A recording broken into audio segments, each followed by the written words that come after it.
Bonjour à tous, j'espère que vous allez tous bien et je me permets de vous faire une petite vidéo pour vous offrir peut-être juste un petit mot d'encouragement.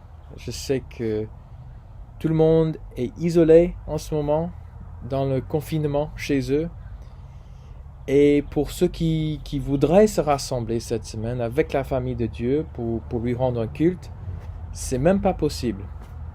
C'est même pas possible à cause de toutes les mesures qui ont été mises en place par le gouvernement, etc. Alors, heureusement, on peut remercier Dieu pour sa bonté toujours, et aussi on peut remercier Dieu pour cet outil que nous avons, qui est la technologie.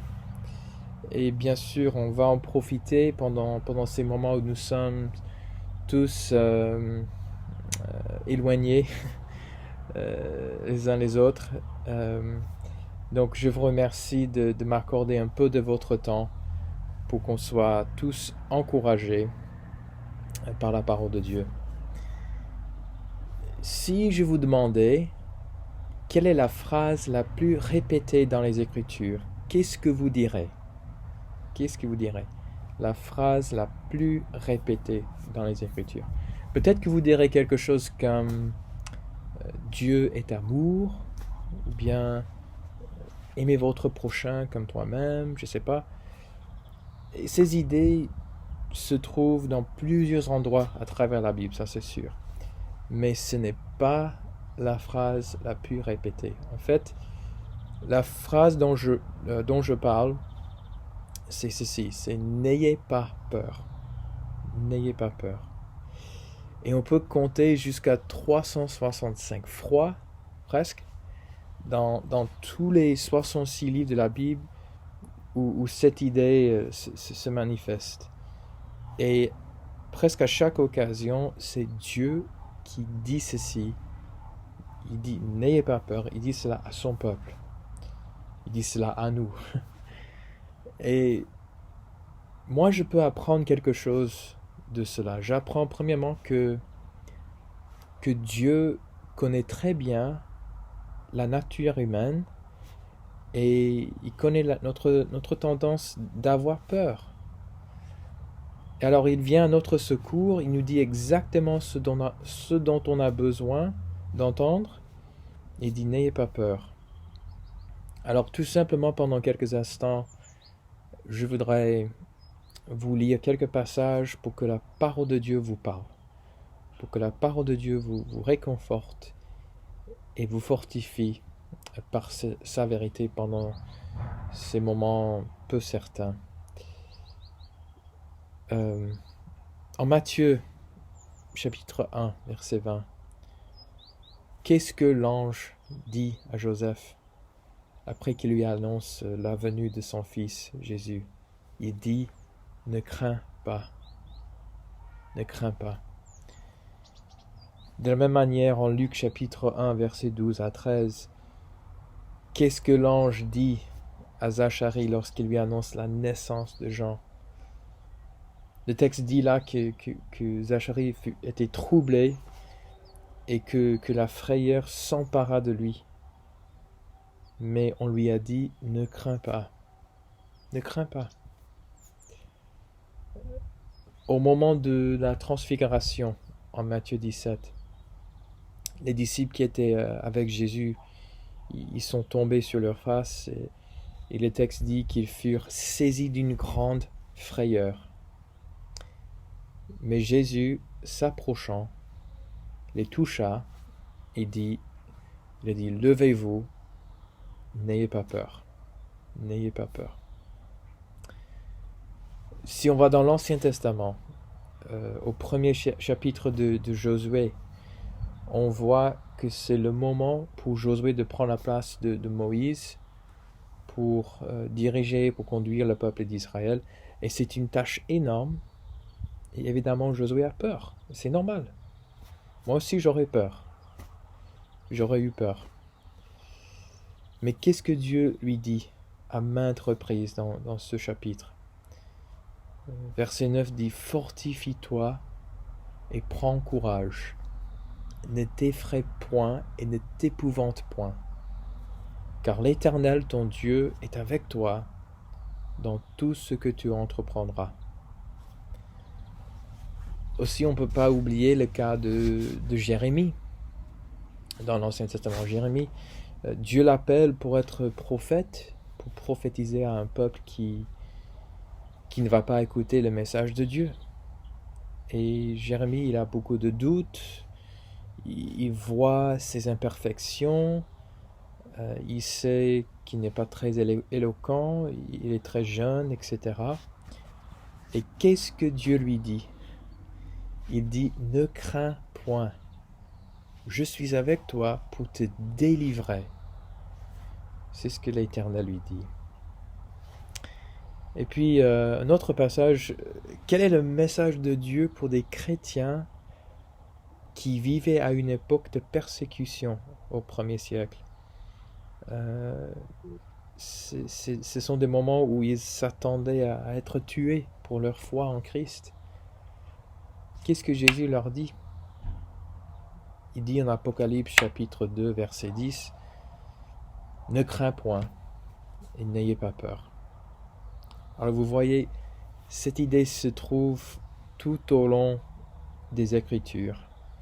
Notre Dieu, il est un Dieu qui veut nous rassurer de sa présence et de sa capacité de prendre nos craintes et nos soucis, de prendre tout en fait. Mais c'est à nous de lui donner tout et de lui dire que nous sommes entièrement à lui et que nous lui faisons confiance.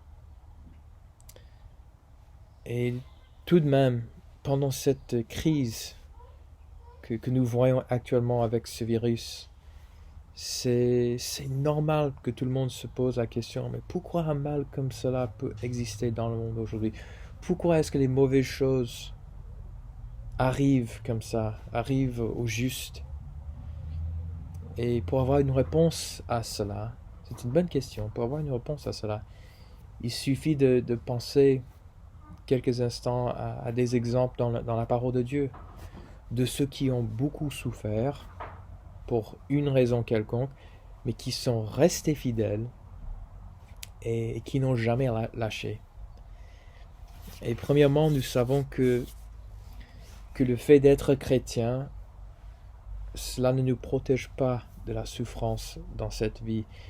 Jésus lui-même avait dit que le Père fait lever son soleil sur les méchants et sur les bons.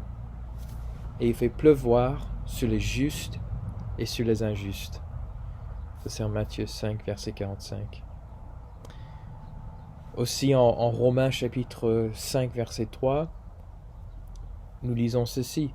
Nous nous glorifions même des afflictions, sachant que l'affliction produit la persévérance.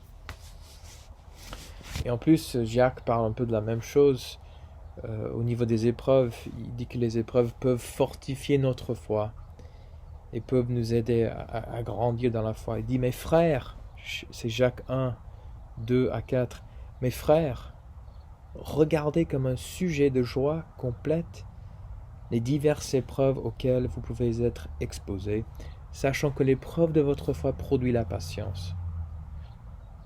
Mais il faut que la patience accomplisse parfaitement son œuvre, afin que vous soyez parfaits et accomplis, sans faillir en rien. Évidemment, Dieu ne nous promet pas une vie sans difficulté, sans souffrance. Et il y a aussi le cas de Job. On connaît tous le cas de Job qui a souffert énormément pendant une certaine période. Même l'apôtre Paul, il se trouvait dans des situations douloureuses parfois, où il n'avait pas de quoi pourvoir à ses besoins. Mais il a dit quand même, il a dit ceci, ça se trouve en Philippiens 4, verset 12. « Je sais vivre dans la pauvreté aussi bien que l'abondance. J'ai appris à être satisfait partout et en toutes circonstances, que j'ai de quoi me nourrir ou que j'ai faim, que je sois dans l'abondance ou dans le besoin.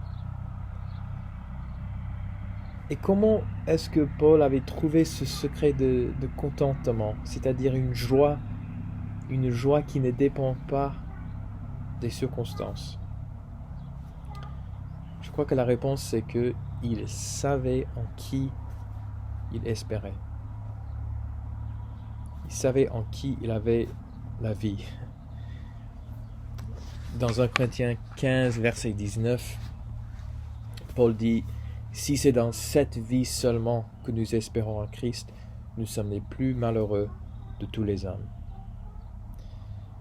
Aussi, en parlant de tout ce qui lui est arrivé en Asie, toutes les souffrances auxquelles il a dû faire face, il a dit ceci en 2 Corinthiens 1, verset 8 à 10, il a dit « Nous avons été excessivement accablés, au-delà de nos forces, de telle sorte que nous désespérions même de conserver la vie.